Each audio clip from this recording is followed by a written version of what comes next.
नमस्कार दोस्तों, आप देख रहे हैं नमो भारत न्यूज़। मैं हूं अतुल शुक्ला। दोस्तों, बंगाल के नरसंहार पर भाजपा की नींद अब थोड़ी बहुत टूटी है और वो हरकत में आई है जब लाखों लोग बंगाल से पलायन करके असम जा चुके हैं।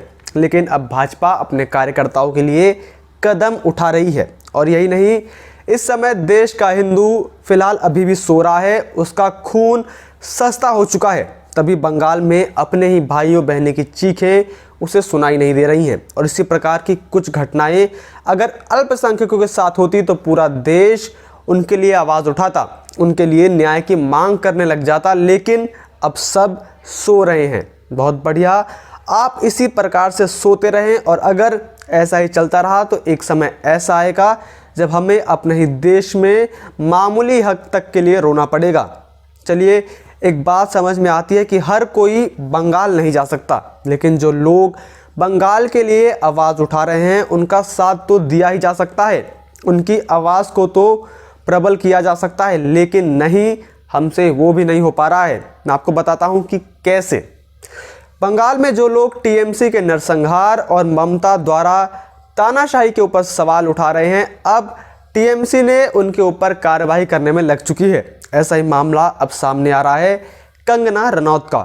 आपको याद ही होगा कि किस प्रकार कंगना लगातार ट्विटर पर बंगाल में हो रहे नरसंहार को लेकर सवाल उठा रही थी, जिसके बाद ट्विटर ने उनका ट्विटर अकाउंट यह कहते हुए डिलीट कर दिया था कि वो हिंसा को बढ़ावा दे रही हैं और हिंसा भड़का रही हैं, जबकि वो सिर्फ बंगाल में हो रहे नरसंहार के खिलाफ आवाज़ उठा रही थी। पश्चिम बंगाल के उल्टा डंगा में कंगना के खिलाफ एफआईआर दर्ज करवाई गई है। कंगना रनौत पर पश्चिम बंगाल में दंगे भड़काने का आरोप भी लगाया गया है। टीएमसी की नेता रिजू दत्ता ने ये एफआईआर दर्ज करवाई, जिसकी कॉपी अब वायरल हो रही है। रिजू ने अपने एफआईआर में लिखवाया है कि कंगना ने पश्चिम बंगाल के अंदर हेट प्रोपेगेंडा चलाने यानी नफरत का माहौल पैदा करने की कोशिश की है। रिजू के मुताबिक कंगना ने पश्चिम बंगाल के मुख्यमंत्री ममता बनर्जी की छवि बिगाड़ने की कोशिश भी की है और उन पर गंभीर आरोप लगाए हैं। रिजू द्वारा पुलिस को दी गई कंप्लेंट में उनके आधिकारिक इंस्टाग्राम अकाउंट का लिंक देते हुए उन्होंने लिखा है कि कंगना ने अपने वेरीफाइड इंस्टाग्राम अकाउंट से ढेरों ऑफेंसिव पोस्ट किए हैं, जिन्हें उन्होंने अपने स्टोरी सेक्शन में भी दर्शाया है। जिसके बाद कंगना ने भी इसका जवाब अपने इंस्टाग्राम पर दिया है। कंगना ने ममता बनर्जी को खून की प्यासी मॉन्स्टर कह दिया है। कंगना रनौत ने अपने इंस्टाग्राम पर लिखते हुए कहा कि खून की प्यासी ममता बनर्जी अपनी पावर के दम पर मुझे खामोश करना चाहती हैं। कंगना ने अपने इंस्टा स्टोरी सेक्शन में केंद्र सरकार को भी घेरा है। उन्होंने लिखा कि केंद्र सरकार हिंदुओं के बेहिसाब कत्लों पर भी कोई एक्शन लेने में नाकामयाब रही है। उनमें से लाखों लोग बंगाल से भाग रहे हैं, लेकिन ममता सरकार मेरे खिलाफ एक्शन ले रही है क्योंकि मैं उन्हें खून से नहाने से रुकने को कह रही हूं। वहीं इसके साथ ही कंगना ने केंद्र के ऊपर भी सवाल खड़े किए हैं, जिसमें उन्होंने कहा कि ऐसा क्यों कहा जाता है कि राइट विंग इस देश में बहुत कमज़ोर है, कोई उसकी औकात नहीं है। खैर, मौजूदा हालात और पिछले समय में हुए कांडों की वजह से यह बात हकीकत हो रही है, जहां पर भाजपा की केंद्र में 300 प्लस सीटों के साथ सरकार होने के बावजूद भी वो उतनी हरकत में नहीं है। और बीजेपी के नेता अपने घर से वर्चुअल धरना देकर ममता के खिलाफ आवाज़ उठाने का वर्चुअल ढोंग कर रहे थे। वहीं बंगाल में लगातार हिंसा अभी भी जारी है। दोस्तों, इस देश की मौजूदा स्थिति है, आपको याद होगा कि कैसे जब अर्नब गोस्वामी ने महाराष्ट्र सरकार के खिलाफ आवाज़ उठाई थी तो उनको जेल भेज दिया गया था और उन्हें अपने काम से रोकने के लिए तरह तरह के हथकंडे महाराष्ट्र सरकार ने अपनाए थे।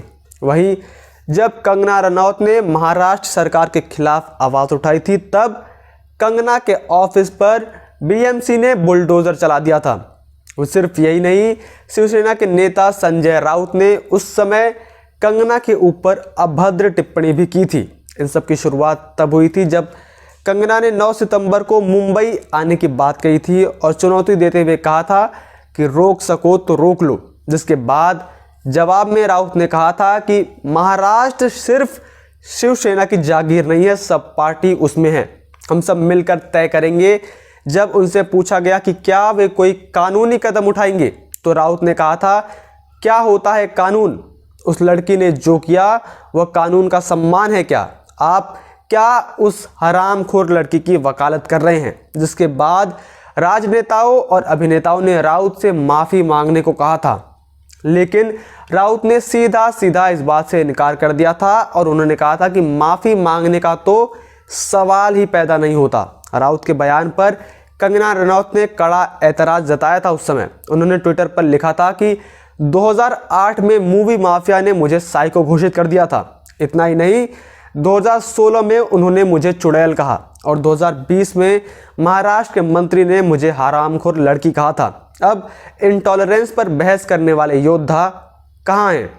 दोस्तों, देश की स्थिति ही यही है कि अगर कोई भी हिंदुओं के हित की बात करता है या उनके लिए किसी तरीके के न्याय की बात करता है तो लिबरल गिरोह और वामपंथी मीडिया दल उन लोगों के पीछे हाथ धोकर पड़ जाता है, जिसमें मंत्री एक महिला को सरेआम हरामखोर कह देते हैं, जबकि वो एक जाने माने राजनेता हैं।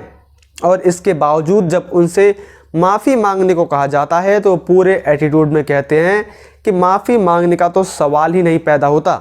वहीं महाराष्ट्र का हाल अब एक बार फिर बंगाल में हो रहा है। बंगाल के खिलाफ आवाज़ उठाने का प्रयास जो भी कर रहा है टीएमसी कार्यकर्ता या नेता, उसके खिलाफ एफआईआर करवाकर उसकी आवाज़ दबाने का प्रयास कर रहे हैं। और हो सकता है कि आने वाले समय में हमारे साथ भी ऐसा ही हो। तो क्या आप लोग उस समय हमारा साथ देंगे? आप लोग खड़े होंगे हमारे साथ? कमेंट बॉक्स में इस बारे में ज़रूर बताएं। वहीं आपको इस बात से बिल्कुल भी हैरानी नहीं होगी कि बंगाल और महाराष्ट्र दोनों जगह विपक्ष में भारतीय जनता पार्टी बैठी है और इसके बावजूद महाराष्ट्र में पालघर कांड हो जाता है और सरेआम संतों की हत्या कर दी जाती है, जिसके इतने समय बाद भी कोई उचित कार्यवाही उस केस में देखने को नहीं मिलती है, जबकि भाजपा विपक्ष में है। वही जब भाजपा इतनी हरकत में नहीं है तो क्या ही किया जाए।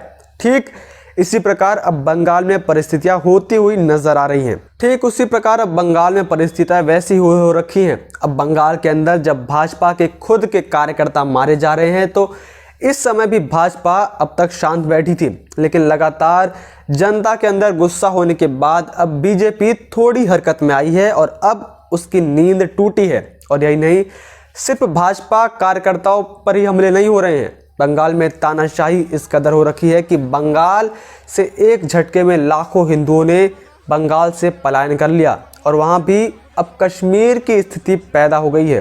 अब भले ही भाजपा जाग तो गई है, लेकिन इतनी देर से जागना भी नींद के बराबर ही है। अगर भाजपा शुरू में ही थोड़ी हरकत में आ जाती तो आज बंगाल में परिस्थितियाँ कुछ और देखने को मिलती।